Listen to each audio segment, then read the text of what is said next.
With no signs of the government shutdown ending anytime soon, this morning Republicans placing blame squarely on Democrats. Well, welcome everybody to day 2 of the Democrat shutdown. President Trump meeting today with his budget director to determine which agencies he recommends be cut, either temporarily or permanently. The president also blaming Democrats on the conservative One America News Network. Well, there could be firings, and that's their fault. The Trump administration warns it could start that unprecedented step of firing federal workers as soon as today. ABC's Mary Bruce pressing the vice president yesterday. Why does the president want to fire some workers and not just furlough them? Why is this shutdown any different? Well, first of all, we haven't made any final decisions about what we're going to do with certain workers. What we're saying is that we might have to take extraordinary steps, especially the longer this goes on. Democrats demanding Republicans reverse massive cuts to Medicaid and extend expiring Obamacare subsidies so health care premiums don't rise for millions of Americans next year.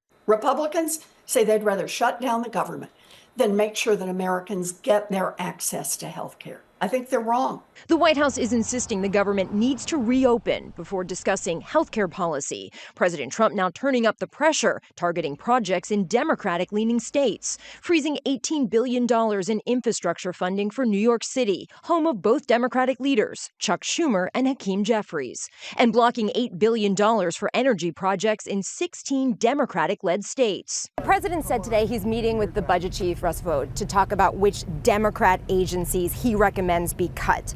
What agencies are on the table for that conversation? We're going to look at agencies that don't align with the administration's values that we feel are a waste of the taxpayer dollar. There are more than 750,000 federal workers around the country furloughed. TSA agents, air traffic controllers, and members of the military all working without pay. The Senate will not consider a vote to end the shutdown until tomorrow.